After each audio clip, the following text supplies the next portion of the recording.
Hi friends, welcome back to my channel Puneeth Lakshmi Hassan vlogs. Friends, ಇವತ್ತು ನಮ್ಮ ಅತ್ತೆ ಮನೆ ಹೋಗಿದ್ವಿ. ಸೊ ಅಲ್ಲಿ ಏನೇನೆಲ್ಲ ಇತ್ತು ಹಳ್ಳಿಲಿ, ಹಾಗೆ ಏನೇನೆಲ್ಲ ಮಾಡಿದ್ವಿ ಅಂತ ನಾನು ವಿಡಿಯೋದಲ್ಲಿ ಶೇರ್ ಮಾಡ್ಕೊತಾ ಇದ್ದೀನಿ. ತುಂಬಾ ಹೊಸ ಹೊಸ ವಿಷಯಗಳು, ಎಕ್ಸೈಟಿಂಗ್ ವಿಚಾರಗಳಿದೆ. ಸೊ ಯಾರೆಲ್ಲ ಹೊಸದಾಗಿ ನನ್ನ ಚಾನಲ್ನ ನೋಡ್ತಿದ್ದೀರಾ, ದಯವಿಟ್ಟು ನನ್ನ ಚಾನಲ್ ಸಬ್ಸ್ಕ್ರೈಬ್ ಮಾಡ್ಕೊಂಡು ನೋಡಿ. ಹಾಗೆಯೇ ಯಾವ ರೀತಿ ಇತ್ತು ವಿಡಿಯೋ ಮತ್ತು ನಿಮಗೆ ಏನು ಇಷ್ಟ ಆಯಿತು ಅಂತ ಕಮೆಂಟ್ಸ್ ಕೂಡ ಮಾಡಿ. ವಿಡಿಯೋನ ಪೂರ್ತಿಯಾಗಿ ನೋಡಿ, ತುಂಬಾ ಚೆನ್ನಾಗಿದೆ. ಸೊ ಇವತ್ತು ನಾನಿಲ್ಲಿ ಊರಿಗೆ ಹೋಗೋಕ್ಕೂ ಮುಂಚೆನೇ ಸ್ವಲ್ಪ ಬಿಳಿ ಕೂದಲೆಲ್ಲ ಆಗಿತ್ತು. ಅದಕ್ಕೋಸ್ಕರ ಬೇಗನೆ ಸ್ವಲ್ಪ ಹೇರ್ ಡೈ ಹಾಕೋಣ ಅಂದ್ಬಿಟ್ಟು ಬ್ಲ್ಯಾಕ್ ಕಲರ್, ಇದು ಬ್ಲ್ಯಾಕ್ ಮೆಹಂದಿ ನಿಶಾ ಅವ್ರದ್ದು, ನ್ಯಾಚುರಲ್ಲು. ಸೊ ಹಂಗಾಗಿ ನಾನು ಡೈರೆಕ್ಟ್ ಕಲಸಿ ಅಂದರೆ ಡೈರೆಕ್ಟಾಗೇ ಹಚ್ಕೊತಾ ಇದ್ದೀನಿ. ಕೆಲವು ಮೆಹಂದಿ ಪುಡಿ ಆದರೆ ನೈಟ್ ಕಲಸಿ ನಾವು ಹಚ್ಕೊಬೇಕಾಗತ್ತೆ. ಇದು ಆ ರೀತಿ ಇಲ್ಲ, ಬೇಗನೆ ಕಲಸಿ ಹಾಗೇ ಹಚ್ಕೊಬೋದು. ಸೊ ಈಗ ಇದನ್ನು ನಾನು ನೀಟಾಗಿ ತಲೆ ಎಲ್ಲ ಬಾಚ್ಕೊಂಡು ಅದೇನು ಸಿಕ್ಕಿರುತ್ತೆ, ಮತ್ತು ಕೂದಲಲ್ಲಿ ಎಣ್ಣೆ ಕೂಡ ಇರಬಾರ್ದು, ಎಣ್ಣೆ ಅಂಶ, ಏಕೆಂದರೆ ಮೆಹಂದಿ ಹತ್ಕೊಳಲ್ಲ, ಬಿಳಿ ಕೂದಲಿಗೆಲ್ಲ ಅದು ಎಫೆಕ್ಟ್ ಕೊಡೋಲ್ಲ. ಸೊ ಹಂಗಾಗಿ ಬಿಳಿ ಕೂದಲು ಎಲ್ಲೆಲ್ಲಿದೆ ಫಸ್ಟ್ ನೀವು ನೋಡ್ಕೊಳ್ಳಿ, ಏಕೆಂದರೆ ಮೆಹಂದಿ ಹಚ್ಕೊಳ್ಳೋವಾಗ ಕಾಣಿಸಲ್ಲ. ಮೆಹಂದಿನೇ ಜಾಸ್ತಿ ಇದ್ದಾಗ ಅದು ಬಿಳಿ ಕೂದಲು ಎಲ್ಲಿದೆ ಅಂತ ಗೊತ್ತಾಗಲ್ಲ. ಫಸ್ಟು ಈ ರೀತಿ ಎಲ್ಲ ನೋಡಿಕೊಂಡು ಆಮೇಲೆ ಬಗೆ ಮಾಡಿಕೊಂಡು ನಿಮ್ಮ ಕೂದಲಿಗೆ ಎಷ್ಟು ಬೇಕಾಗುತ್ತೆ ಅಷ್ಟು ನೀವು ನೋಡಿ ಕಲಸಿ ಹಚ್ಕೊಬೇಕು. ಇದು ಸ್ವಲ್ಪ ಕೈಯೆಲ್ಲ ಬ್ಲ್ಯಾಕ್ ಆಗುತ್ತೆ ಅಂದ್ಬಿಟ್ಟು ನಾನು ಕವರ್ನ ಯೂಸ್ ಮಾಡ್ತಿದ್ದೀನಿ. ನೀವು ಹ್ಯಾಂಡ್ ಗ್ಲೌಸ್ನು ಕೂಡ ಯೂಸ್ ಮಾಡ್ಬೋದು. ಸೊ ಇದನ್ನೆಲ್ಲ ನೀಟಾಗಿ ರೀತಿ ಬಗೆ ಮಾಡಿ ಹಚ್ಕೊಬೇಕು. ಹಚ್ಕೊಂಡು ಸ್ವಲ್ಪ ಹೊತ್ತು ಒಂದು ಹಾಫ್ ಆನ್ ಅವರ್ ಆದ್ರೂ ಬಿಡಬೇಕು. ನೋಡಿ ಈ ರೀತಿ ಫುಲ್ಲು ನೀಟಾಗಿ ವೈಟ್ ಏರ್ಸ್ ಎಲ್ಲೆಲ್ಲಿದೆ ಅಲ್ಲಿ ಕವರ್ ಮಾಡ್ಕೊಬೇಕು. ಹಾಗೆಯೇ ನನಗೆ ಒಂದು ನಾನೊಂದು ಬುಕ್ ಆರ್ಡ್ರ್ ಮಾಡಿದ್ದೆ, ತಾರಾ ಮಂಜುನಾಥ್ ಅವ್ರದ್ದು 21 ದಿನಗಳು ಬದುಕು ಬದಲಿಸುವ 21 ಅಭ್ಯಾಸಗಳು. ತುಂಬಾ ಚೆನ್ನಾಗಿದೆ, ಅದನ್ನು ಓದಿದ್ದೀನಿ, ತುಂಬ ಚೆನ್ನಾಗಿದೆ. ಹಾಗೆಯೇ ಅದರ ಪ್ರೈಸ್ ಕೂಡ ಕಮ್ಮಿನೇ. ಹಾಗೆ ನಾನು ವಾಶ್ ಎಲ್ಲ ಮಾಡಿಕೊಂಡೆ, ತಲೆಯಲ್ಲಿ ಮೆಹಂದಿ ಹಚ್ಕೊಂಡಿದ್ದೆಲ್ಲ ವಾಶ್ ಎಲ್ಲ ಮಾಡ್ಕೊಂಡಿದ್ದೀನಿ. ಹಾಗೆಯೇ ರೆಡಿಯಾಗಿ ನಾವೀಗ ಊರಿಗೆ ಹೋಗ್ತಾ ಇದ್ದೀವಿ. ಸೊ ಹೋಗುವಾಗ ಅಲ್ಲಿ ಬಿರಿಯಾನಿ ಮಾಡೋಣ ಊರಿಗೆ ಹೋಗಿ ಅಂತ ಅಂದ್ಬಿಟ್ಟು ಅಕ್ಕಿ ತೊಗೊಂಡ್ವಿ, ಮತ್ತು ಚಿಕನ್ನು ತೊಗೊಂಡು ಹೋಗ್ತಾ ಇದ್ದೀವಿ. ಏಕೆಂತಂದರೆ ಅಲ್ಲಿ ಸಿಗೋದಿಲ್ಲ, ಹಳ್ಳಿ ಅಲ್ವಾ. ಸೊ ಹಂಗಾಗಿ ನಾವು ಸಿಟಿಯಿಂದನೇ ತೊಗೊಂಡು ಹೋಗ್ಬೇಕಾಗತ್ತೆ. ಇದು ಬಂದ್ಬಿಟ್ಟು ಸಕಲೇಶಪುರ ರೋಡು ನೋಡ್ತಿರ್ಬೋದು ನೀವು. ಇದು ಆಲೂರು ರೋಡು, ಒಟ್ಟು ಸಕಲೇಶಪುರ ಮಾರ್ಗನೇ. ತುಂಬಾ ಚೆನ್ನಾಗಿದೆ ನೋಡಿ, ವ್ಯೂ ಎಲ್ಲ ಎಷ್ಟು ಚೆನ್ನಾಗಿದೆ ಅಂತ. ಮತ್ತು ಇದು ನಾನು ಹಳೆ ಮನೆ ಹತ್ರ ಇಟ್ಟಿದ್ದಂಥ ರೋಸ್ ಗಿಡ, ಅಲ್ಲಿ ನಾನು ಇಟ್ಟಾಗ ಈ ರೀತಿ ಬಂದೇ ಇರಲಿಲ್ಲ ಹೂಗಳೆಲ್ಲ. ಇದನ್ನು ನಾನು ನರ್ಸರಿಯಿಂದ ತಂದು ಹಾಕಿದ್ದೆ. ನಾನು ಹೋಗಿದ್ದ ದಿನವೇ 3 ಹೂ ಬಿಟ್ಟಿದ್ವು. ತುಂಬಾ ಖುಷಿಯಾಯಿತು ನನಗಂತೂ ನೋಡಿ. ಇಲ್ಲಿ ನಾನು ಇಟ್ಟಾಗ ಈ ರೀತಿ ಎಲ್ಲ ಹೂವು ಬಿಡ್ತಾನೆ ಇರಲಿಲ್ಲ.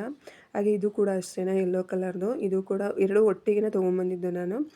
ಎರಡೂ ಅಂತ ಏನು ಹೂವು ಬಿಡ್ತಾ ಇರಲಿಲ್ಲ. ಅಲ್ಲಿ ಊರಿಗೆ ತೊಗೊಂಡೋಗಿ ಇಟ್ಮೇಲೆ ತುಂಬಾ ಚೆನ್ನಾಗಿ ಬಿಟ್ಟಿದ್ವು ಹೂವು. ನೋಡಿ ಇದು ಅಷ್ಟೇ ಮಗ್ಗಾಗಿದೆ, ಮತ್ತು ಇನ್ನೊಂದು ಹೂ ಕೂಡ ಅರಳಿತ್ತು.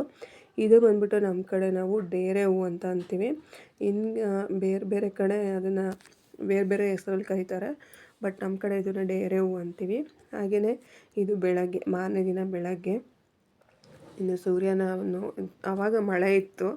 ಸೊ ಆ ಮಳೆಗಾಲದಲ್ಲಿ ಸೂರ್ಯನ ನೋಡಿ ಖುಷಿ ಆಯಿತು ಬೆಳಗ್ಗೆನೇ. ಹಾಗೆಯೇ ತಿಂಡಿ ಮಾಡ್ಕೊತಾ ಇದ್ದೀವಿ. ಇಡ್ಲಿನೇ ರಾತ್ರಿನೇ ಅತ್ತೆ ರುಬ್ಬಿಟ್ಟಿದ್ರು.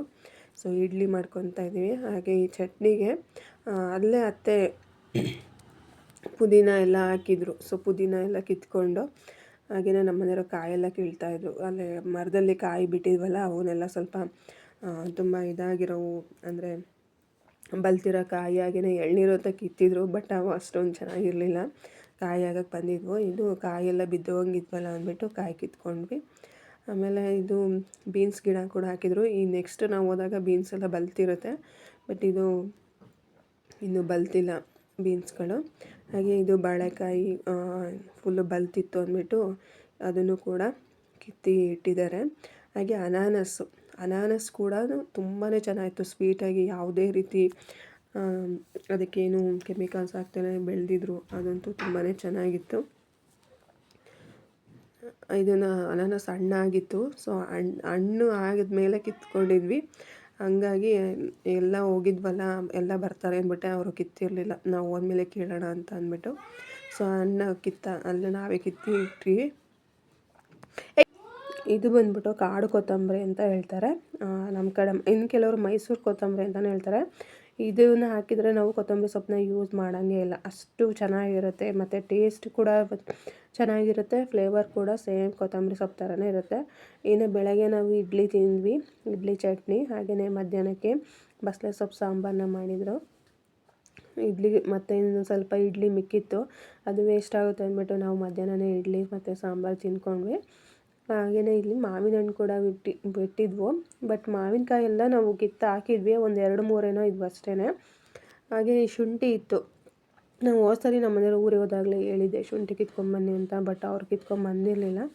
ಸೊ ಹಂಗಾಗಿ ನಾನೇನೆ ಅಲ್ಲಿ ಶುಂಠಿ ಗಿಡ ಎಲ್ಲೆಲ್ಲಿದೆ ಅಲ್ಲಲ್ಲಿ ಶುಂಠಿ ಇರುತ್ತೆ, ಅಂದರೆ ತುಂಬ ಹಳೆ ಶುಂಠಿ ಎಲ್ಲ ಒಂದು ಸ್ವಲ್ಪ ಬೇಕಾಗಿತ್ತು, ಮನೇಲಿ ಖಾಲಿಯಾಗಿ ಹೋಗಿತ್ತು. ಸೊ ಶುಂಠಿ ಎಲ್ಲನೂ ಕಿತ್ಕೊಂಡ್ವಿ, ಅದನ್ನು ನೀಟಾಗಿ ವಾಶ್ ಮಾಡ್ಕೊಬೇಕು.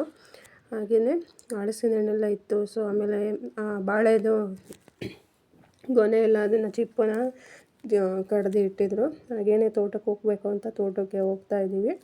ಸೊ ತುಂಬ ದಿನ ಆಗಿತ್ತು ತೋಟದ ಕಡೆ ಹೋಗ್ದಲೇ. ಹಿಂದೆ ನನ್ನ ನಾದಿನಿ ಕೂಡ ಬಂದಿದ್ಲು, ರಜಾ ಇತ್ತು ಅಂತ. ಹಾಗೆಯೇ ಇದು ಬಂದ್ಬಿಟ್ಟು ನಮ್ಮ ತೋಟ, ಗದ್ದೆ ಎರಡೂ ಕೂಡ, ತೋಟನೂ ಇದೆ ಗದ್ದೆನೂ ಇದೆ. ಈಗ ನೆಕ್ಸ್ಟು ನಾಟಿ ಮಾಡ್ತಾರಲ್ಲ, ಅದಕ್ಕೋಸ್ಕರ ಭತ್ತದ ಬೀಜನ ನೆನೆಸ್ಬಿಟ್ಟು ಅದನ್ನು ಮೊಳಕೆ ಬರೆಸಿ ಅದನ್ನು ಬೆಡ್ ಥರ ಹಾಕಿ ಸಸಿ ಬರೆಸ್ತಾರೆ. ಇದನ್ನೇ ನೋಡಿ, ಇದೇ ಸಸಿ ಬರುತ್ತೆ. ಸೊ ನೆಕ್ಸ್ಟು ನನ್ನ ವಿಡಿಯೋದಲ್ಲಿ ನಾನು ನೆಕ್ಸ್ಟು ಭಾನುವಾರ ಹೋಗಬೇಕು, ಸಸಿ ಅದು ನಾಟಿ ಮಾಡ್ತಾರೆ, ಯಾವ ರೀತಿ ನಾಟಿ ಮಾಡಿದರು ಅಂತ ತೋರಿಸ್ತೀನಿ. ಅಂಟಿಲ್ ದೆನ್ ಬಾಯ್.